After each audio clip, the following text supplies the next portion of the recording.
হৃদমায়ার প্রেমগাথা পর্ব সংখ্যা ৩১। লিখেছেন রিক্তা ইসলাম মায়া, সঙ্গে আমি আছি মাহি।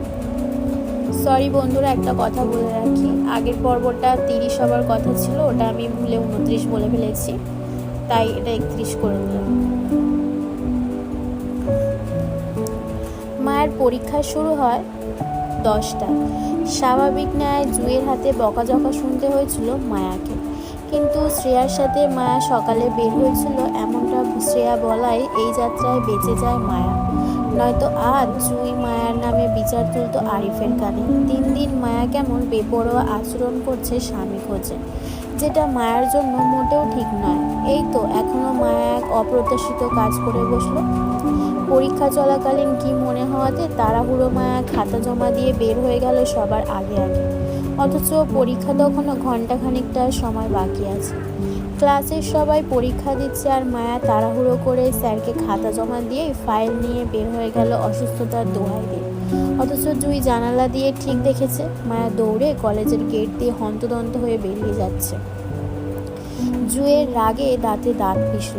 কাল কোচিং থেকে আর আজ পরীক্ষা হল থেকে মায়া বেরিয়ে গেল অসুস্থতা বাহানা দিয়ে। নিশ্চয়ই মায়া কোথাও কিছু ঝামেলা পাকাচ্ছে, নয়তো এমন অদ্ভুত আচরণ কেন করবে। জুয়ের সন্দেহ বাড়ে। পরীক্ষা শেষ করেই যে জুই মায়াকে ধরে বেঁধে সব কিছুর প্রশ্ন করবে, জানতে চাইবে মায়া কেন দুদিন ধরে এমন অদ্ভুত আচরণ করছে, কেন পরীক্ষাগুলো খারাপ করছে ইচ্ছাকৃতভাবে। মায়া হন্তদন্ত হয়ে রিক্সা চড়ে বসলো হৃদের ফ্ল্যাটের উদ্দেশ্যে। মায়ার অস্থির ন্যায় ছটফট করছে রিক্সায় বসে। মায়া এত বড় কুৎসিত কাজটা কিভাবে করল? নিজের স্বার্থের জন্য স্বামীকে খুঁজতে গিয়ে তারই একটা কিডনি বিক্রি করার অনুমতি দিয়ে আসলো হৃদ খানকে। এটা অন্যায় থেকেও জঘন্য পাপ হয়েছে মায়ার। কাউকে ভালোবাসলে তার ক্ষতি করা যায় না, শুধু ভালো রাখার দোয়া করা যায়। মায়া তোর স্বামীকে ভীষণ ভালোবাসে, তাহলে লোকটার এত বড় ক্ষতি কিভাবে করলো মায়া? ওর বুক কাঁপলো না? মায়া কি আদৌ ওর স্বামীকে ভালোবেসেছে? যদি ভালোবাসতো তাহলে এমনটা মায়া কখনো করতে পারত না ওর স্বামীর অগোচরে। তীব্র অপরাধবোধে মায়া রিকশার মধ্যেই বসে ঝরঝর করে কেঁদে উঠল। যে লোকটাকেও এখনো দেখেনি পর্যন্ত, সেই লোকটাকে কত বড় বিপদে ফেলে দিল মায়া। সোজা কিডনি বিক্রি করে দিল তার অগোচরে। মায়া কি আদৌ ভালো বউ? ওর মতন জঘন্য বউ কেউ হতে পারে না এই দুনিয়াতে। মায়ের সর্বোচ্চ নিকৃষ্ট বউ হলো ওর স্বামী। মায়ের হঠাৎ কান্নায় রিক্সা চালক চমকে পিছনে তাকালো। গাড়ি গতি কমিয়ে মায়াকে তিনি কিছু জিজ্ঞাসা করতে চাইলে মায়া চোখ মুছতে মুছতে রিক্সাওয়ালার উদ্দেশ্যে বলল, চাচা একটু দ্রুত চালাবেন গাড়িটা। রিক্সা চালক আর প্রশ্ন করলো না মায়াকে, বরং তিনি মায়ের কথায় স্বাভাবিক ন্যায় থেকে দ্রুত গাড়িটা টানলো মায়ের দেওয়া ঠিকানায়। মায়ের রাস্তাপথের দিকে তাকালো হৃদকে আশেপাশে দেখা যায় কি না তা দেখতে। মায়াকে আজ সকালে আসিফ কলেজে ড্রপ করার সময় বলেছিল ওরা আজ ঢাকা ব্যাক করবে। এবার ফিরতে মাস 2 সময় নেবে। হৃদ দেশের বাইরে যাওয়ার কথা। এমন একটা অবস্থায় যদি মায়া এখন হৃদের কাছে পৌঁছানোর আগে হৃদ চট্টগ্রাম ছেড়ে চলে যায়, তাহলে মায়ার আর নিষেধ করা হবে না যে ওর স্বামীর কিডনি দিয়ে কোনো ডিল করতে চায় না। মায়াকে যেন হৃদ সকালের উকিলের দেওয়া ডিলের কাগজগুলো ফেরত দেয়, এটাও বলবে। মায়া এখন আর ওর স্বামীকে খুঁজবে না। যেদিন মায়া 2 লাখ টাকা জোগাড় করতে পারবে সেদিন খুঁজবে, নয়তো থাক।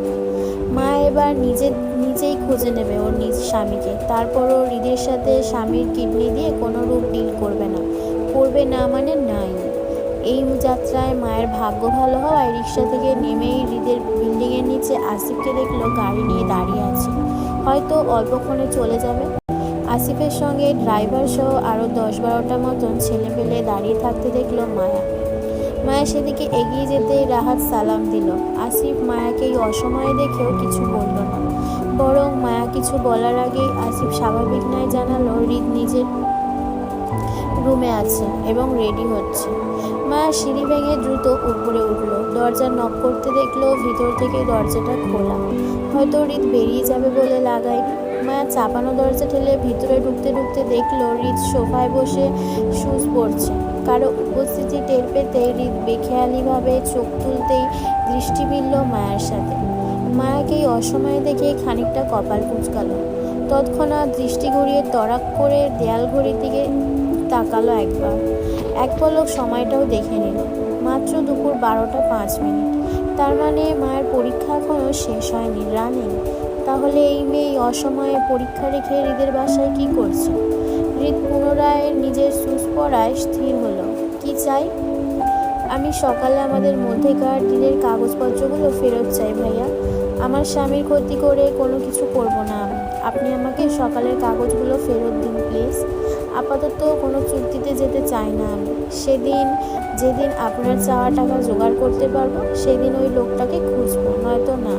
তারপরও আমি আমার স্বামীর কিডনি দিয়ে কোনো রকম চুক্তিতে জড়াবো না। মা হৃদের দিকে এগিয়ে আসতে আসতে দৃঢ়তা দেখিয়ে কথাগুলো বলল। হৃদ শুজ পড়তে পড়তে মায়ের কথাগুলোর যথাযথ অর্থ বুঝতে চাইল। ডিলের নামে করে হৃদ যে সকালে মায়ের থেকে কায়দা করে কাগজগুলোতে সাইন নিয়েছিল, তার সবগুলোই তো ছিল তাদের বিয়ের রেজিস্ট্রি পেপার, আর কিছু বিয়ের সত্যায়িত প্রমাণপত্র। কোনো কিছুই তো চুক্তিপত্র ছিল না। এখন এই বোকা মেয়েকে কে বুঝাবে সেই কথা? এই নারী বুঝবে? হৃদ কি এখন নিজের কিডনি বিক্রি করবে নাকি? আজও হৃদ মায়ের কথায় তেমন পাত্তা দিল না। শুনতে না পাওয়ার মতো করে সুচ পরে উঠে দাঁড়ালো। মায়াকে আদেশ করে বলল, ফ্রিজ থেকে ঠান্ডা পানি নিয়ে আসো। হৃদের হুটহাট আদেশে মায়া বিরক্তির সাথে সাথে উপচে পড়ার রাগও হলো। মায়ের সিরিয়াস মোমেন্টে হৃদের হেয়ালি আদেশ ওর গা জ্বলে উঠল রাগে। তারপরও সেটা চেপে গেল, প্রকাশ করলো না। কারণ এই মুহূর্তে মায়া হৃদের কাছে ধরা। ডিলের কাগজগুলো নিতে হলে অবশ্যই মায়ের হৃদের আদেশগুলো শুনতে হবে। মায়া তাড়াহুড়ো হৃদের দিকে না গিয়ে উল্টো হাঁটলো কিচেনের দিকে। মায়াকে কিচেনের দিকে যেতে দেখে হৃদ পকেটে হাত গুজালো। ছোটখাটো একটা নীল ডায়মন্ডের বক্স বের হয়ে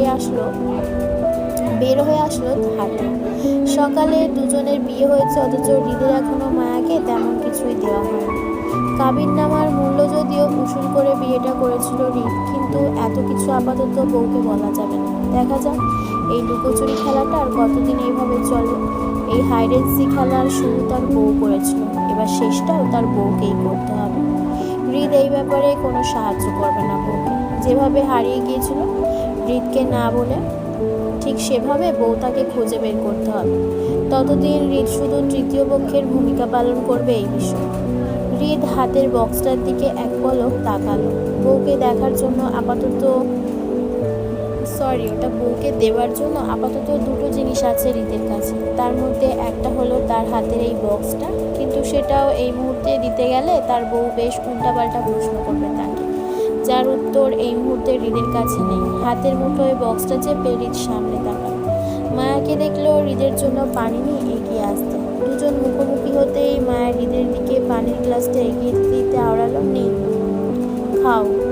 হৃদের আদেশে মায়া চমকে উঠে অবুঝ গলায় শুধালো, আমি কেন? এটা তো আপনার, আপনি খান, নিন, কুইক। মায়া একটু আমতা আমতা করলো। তারপর হৃদের আদেশ অনুযায়ী তরতর করে সবটা গ্লাসের পানি এক চুমুকে শেষ করে হাতে নিল গ্লাসটা। ঠান্ডা পানিটা গলা দিয়ে নামার সময় মায়ের মনে হয়েছিল এই মুহূর্তে এই পানিটুকু সত্যি মায়ের বড্ড দরকার ছিল। তৃষ্ণায় কেমন গলা শুকিয়ে গিয়েছিল। টেনশনে, দুশ্চিন্তার, অস্থিরতার জন্য মায়া এতক্ষণ যাবৎ ঠাউর করতে পারেনি। কিন্তু হৃদ কিভাবে টের পেল মায়ের তৃষ্ণা শুকিয়ে যাওয়া গলাটা সম্পর্কে? মায়ের জানা নেই, আর না জানতে চায়। তবে এই মুহূর্তে হৃদকে একটা ধন্যবাদ দিতে দরকার বলেই মায়া ছোট করে বলল, ধন্যবাদ। হৃদ হালকা ঝুঁকে সোফা টেবিলের উপর থেকে ফ্ল্যাটের চাবির রিংটা হাতে নিতে নিতে মায়া মুখে ধন্যবাদ শব্দটা শুনল। তাতে হ্যাঁ বা না তেমন কিছুই বলল না সে। কেবল চাবির রিং হতে একটা এক্সট্রা চাবি খুলে হাতে নিল, আর সেটা মায়ের দিকে এগিয়ে দিতে বলল, এটা তোমার, টেক দিস। বিষণ্ণে মায়া চমকিত চোখে হৃদের হাতের দিকে তাকিয়ে নিজের হাতের পানির গ্লাসটা টেবিলের ওপর রেখে চাবিটা নিল। বড় সাইজের একটা চাবিকাঠি। সেটা উল্টে পাল্টে দেখে হৃদের উদ্দেশ্যে বলল, এটা কিসের চাবি? এই ফ্ল্যাটের। তো এটা আমাকে দিচ্ছেন কেন? এটা নিয়ে আমি কি করব? এই চাবির গুরুত্ব, মূল্যায়ন দুটোই ভবিষ্যতে বুঝতে পারবে তুমি, প্রয়োজন পড়বে তোমার। হৃদের সিরিয়াস কথাটাও মায়ের নিকট কেমন হেয়ালি ঠেকল। সে বুঝলো না বিষয়টা। ভবিষ্যতে মায়ের হৃদের ফ্ল্যাটের কি এমন প্রয়োজন পড়বে? আশ্চর্য। অনিচ্ছা সত্ত্বেও মায়ের নিজের পরীক্ষার ফাইলের ভিতরে চাবিটা ঢুকিয়ে রাখলো। আপাতত এই একটা চাবি নিয়ে হৃদের সঙ্গে কথা বাড়াতে চায় না মায়া। একটা চাবি তো, সেটা আর কি এমন জিনিস, লোহার একটা ছোট পদার্থ, ফেলে দিলেই শেষ। হৃদের হাতে মায়ের জন্য আনা দ্বিতীয় উপহারের বক্সটা সেটা আর দিল না, বরং অতি সন্তর্পণে পকেটে ঢুকিয়ে ফেলল। হঠাৎ মনে হওয়ার মতন করে তাড়াহুড়ো মায়া বলল, ভাইয়া প্লিজ আমাকে ডিলের কাগজগুলো ফেরত দিয়ে দিন, আমি কোনো ডিলে যেতে চাই না। মায়ের কথায় হৃদ বাম হাতের সময়টা দেখে নিয়ে পকেটে দু হাত গুজাতে গুজাতে বলল, তুমি কিছু বললেই যে আমাকে সেটা শুনতে হবে এমনটা তো ডিল হয়নি। কাগজপত্রগুলো অলরেডি কোর্টে সাবমিট করা হয়ে গেছে, ডিল ক্যান্সেল করা যাবে না, তুমি এখন আসতে পারো, আমি বেরোবো। হৃদ মায়াকে কৌশলে এড়াতে চেয়েছিল তাড়িয়ে দিয়ে, কিন্তু মায়া বের হলো না। স্বামীর জন্য মায়ের ছটফট অস্থিরতা হৃদের চোখে পড়ার মতন ছিল। বউয়ের এত ভালোবাসা, এত অস্থিরতা সব তো হৃদের জন্যই, তাই না? হৃদের ভিতরটা হঠাৎ পৈশাচিক আনন্দে শীতল হলো। অনাকাঙ্ক্ষিতভাবে কারো দিশেহারা ছটফটে কারণ হতে পেরে হৃদ ভিতরে অদ্ভুত আনন্দ বোধ করল। খুব কাছ থেকে মায়ের ছটফট দেখতে পারছে হৃদ, আর সেটাই যেন হৃদের পৈশাচিক আনন্দের কারণ হলো। কিন্তু হৃদের পৈশাচিক আনন্দ বেশিক্ষণ টিকল না মায়ের পরবর্তী আচরণ। হৃদ ডিল ক্যান্সেল করতে অস্বীকার করাতে দিশেহারা হলো মায়া। ঝরঝর করে কেঁদে উঠে তৎক্ষণাৎ হৃদের পায়ের উপর পড়ল। দু হাতে হৃদের দুপা চেপে ধরে আকুতি মিনতি করে বলল, ভাইয়া প্লিজ প্লিজ আপনার পায়ে পড়ছি আমি, প্লিজ আমাকে কাগজগুলো ফেরত দিয়ে দেন। লোকটা এসবের কিছু জানে না, আমি লোকটার ক্ষতি করাতে কোনো ডিল করিনি, আমার দ্বারা ওনার কোনো ক্ষতি হলে সেটা আমি সহ্য করতে পারবো না, মরে যাব। ভাইয়া প্লিজ আপনি লোকটার কোনো ক্ষতি করবে না, লোকটার কিডনিও নেবেন না, প্লিজ আমাকে ডিলের কাগজগুলো ফেরত দিয়ে দিন, প্লিজ প্লিজ। হৃদ হতভম্ব, ভীষণ হতবাক, স্তব্ধতা ন্যায় হতবুদ্ধি হয়ে ঠায় দাঁড়িয়ে। মায়া হুট করে হৃদের পায়ে পড়ে যাবে এমনটা হৃদের ঘুণাক্ষরে ধারণাতে ছিল না।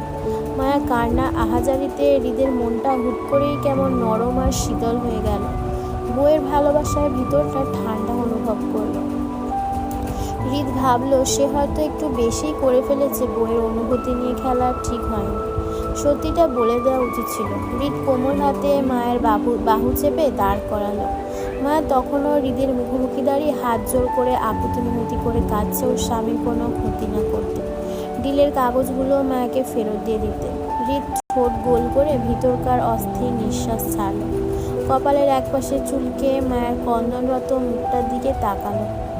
স্বামী হিসেবে হৃদ নিজের পরিচয় মুহূর্তে দিলে মায়া সেটা কিভাবে গ্রহণ করবে তাও খানিকটা ভাবল।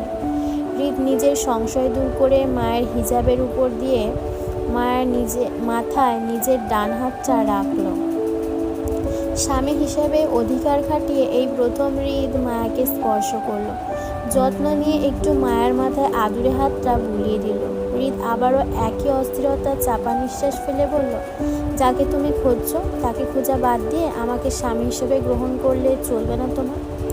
হৃদ কথাটা শেষ করতে যতটুকু দেরি হলো ব্যাস এতটুকুই মা, কিন্তু মায়ের রিয়াকশন দেখা গেল তৎক্ষণাৎ। মুহূর্তের মাঝে হৃদের হাতটা ঝাড়া দিয়ে মাথার উপর থেকে ফেলে দিল তীব্র রাগে। তেতে উঠে বলে মায়া, আমি আপনার কাছে সাহায্য চেয়েছিলাম, উপদেশ নয়। তৃতীয় পক্ষ হয়ে একদম আমার ব্যক্তিগত জীবনে ঢোকার চেষ্টা করবেন না। আমি কাকে খুঁজবো কাকে খুঁজবো না সেটা আমার ব্যক্তিগত মতামত হবে, আপনার না। আমাকে দুর্বলভাবে একদম সুযোগ নেওয়ার চেষ্টা করবেন না, আমি ওই টাইপের মেয়ে নয় যারা আপনার রূপ আর টাকা পয়সা দেখে আপনার পিছনে ঘুরে বেড়াবো। আর না আমার ভালোবাসা এত ঠুনকো যে কারো কথায় নিজের স্বামীকে বাদ দিয়ে অন্য কাউকে গ্রহণ করবে। একদম নিজের লিমিটে থাকবেন, আমার আপনাকে পছন্দ না। মায়ের রাগ, মায়ের দৃঢ়তা হৃদকে মুগ্ধ করার কথা ছিল, কিন্তু হৃদ মুগ্ধ হতে গিয়েও নড়ে উঠল। হৃদ যে মায়াকে বোঝাতে চেয়েছিল সে মায়ার স্বামী নয়, এই কথাটা তো মায়া মানতেই নারাজ। বিশ্বাস করবে কখন? হৃদের মস্তিষ্ক হঠাৎ করে জ্বলে উঠল কিছু একটা আপত্তি জানে। মায়া নিজের স্বামীকে যতটা পাগল হয়ে ভালোবাসে ঠিক ততটাই হৃদকে অপছন্দ করে। এতটাই অপছন্দ করে যে হৃদ মায়ের স্বামী হতে পারে এটা এই মেয়ে কল্পনাতেও রাখেনি। হৃদ তো শুধু প্রাথমিক অবস্থায় এই মেয়েকে একটু করে বোঝাতে চেয়েছিল হৃদ মায়ের স্বামী হতেও পারে, পুরোপুরি হৃদ সত্যিটা বলেনি। অথচ মায়া অল্প কথা শুনে রিয়াক্ট করলো। হৃদের কথাটা বিশ্বাস করা তো দূর, উল্টো ভুল বুঝে বসলো। এই ভেবে হৃদ তার বউয়ের সুযোগ নিচ্ছে। আজও সে সুযোগ কেন নেবে? মেয়েটি তার বউ হয়। যদি হৃদের কখনো মনে হয় তার বউকে দরকার হলে সে সোজা বেডরুমে নিয়ে ফেলবে এই মেয়েকে, তারপরও ভাওতাবাজি করে বউকে ছুবে না সুযোগ নেওয়ার উদ্দেশ্যে। এমনটা করার হৃদের দরকারও নেই। হৃদের মনে তীব্র প্রশ্ন জাগলো, আচ্ছা এই মেয়ে যখন জানতে পারবে হৃদ মায়ের স্বামী হয় তখন কি করবে? এত এত ভালোবাসা থাকবে তো এই নারী তার প্রতি? নাকি হৃদ এই নারীর স্বামী হয় বলে সে এত ভালোবাসাকে মুহূর্তে ঘৃণায় রূপান্তর করবে, দূরে সরে যেতে চাইবে হৃদ থেকে? অসম্ভব। হৃদ এত সহজে ছেড়ে দিবে বউকে? তাকে এত আগ্রহ নিয়ে পাগল বানিয়ে শেষে কিনা ছেড়ে দিবে, ছেড়ে যেতে দেবে এই নারীকে? অসম্ভব। জানে মেরে ফেলবে না সেই নারী, জানে মেরে ফেলবে না সেই নারীকে, তারপরও ছাড়বে না। এতক্ষণের ভালো লাগাটুকু হুট করেই কেমন বিতৃষ্ণা ঠেকলো হৃদের নিকট। মায়ের শক্ত অনলের দিকে তাকিয়ে হৃদ তেতু গলায় বলল, নিজের লিমিটেই আছি আমি। এমনটা যাতে না হয় তুমি নিজের লিমিট ক্রস করে একটা অপছন্দের মানুষের সাথে নিজের সারাটা জীবন শেয়ার করতে হবে। আপনার সাথে আমার একটা চকলেট পর্যন্ত শেয়ার করবে, সারা জীবন তো দূর। শুধু চকলেট না, নিজের সব কিছুই আমার সাথে শেয়ার করবে তুমি, তাও স্বেচ্ছায়, আই প্রমিস। অসম্ভব। অসম্ভব বলতে কিছু নেই। তোমার বাসরেও আমাকে পাবে, তোমার বাচ্চাদের বাপও আমি হব। এবার আউট। আপনার মতো নোংরা মানসিকতার মানুষ আমি জীবনেও দেখিনি। আমাকে চুক্তিপত্র কাগজগুলো ফেরত দিন, আমি চলে যাব। মায়ের উল্টাপাল্টা কথায় হৃদের রাগ বাড়ছে। হৃদ দাঁত চেপে মায়াকে শুধালো, এই যাবে তুমি এখান থেকে? ভালো লাগছে না আমার। কোনো ডিলের কাগজ টাগজ দিব না আমি, যাও। তারপরও যদি স্বামীর প্রয়োজন হয় তাহলে আমাকে দিয়ে কাজ চালাও, ফুল সার্ভিস দিব। তারপরও এখন বের হও। ভীষণ রাগ লাগছে আমার। কন্ট্রোল হারালে খুব হবে তোমার, যাও। হৃদের কথায় মায়ের রাগান্বিত চোখে জেদ ধরে দাঁড়িয়ে রইল। হৃদের মতন এত খারাপ ভাষায় কেউ আমাকে কুপ্রস্তাবে দেয়নি। মায়ের রাগটা যে কোথায় যাচ্ছে বলা যায়। হৃদ মায়াকে যেতে না দেখে তেতে ওঠে। হৃদ বেশ বুঝতে পারছে মায়া হৃদকে ভালোবাসে না। এমনকি ভবিষ্যতে স্বামী হিসাবে হৃদের পরিচয় পেলেও যে মায়ের এই ভালোবাসা থাকবে না সেটাও হৃদ বেশ বুঝতে পারছে। তাহলে এখন এত আগ্রহ নিয়ে যে এই নারী তাকে পাগল বানাচ্ছে সেটা কে দেখবে?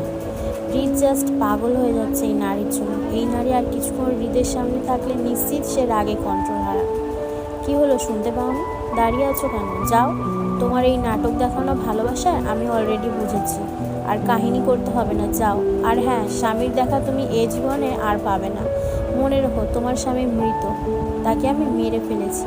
এবার আমাকে গ্রহণ করো। হৃদের বাকি কথাটা শেষ হওয়ার আগে মায়ের অনাকাঙ্ক্ষিত আক্রমণের শিকার হলো হৃদ। টেবিলের উপর রাখা সেই পানির গ্লাসটা তুলে মায়া হঠাৎ ছুঁড়ে মারল হৃদের দিকে। হৃদের অপরাধ, সে মায়ের স্বামীকে মৃত বলেছে। আকস্মিক ঘটনায় হৃদ নিজেকে সরানোর সুযোগ পায়নি।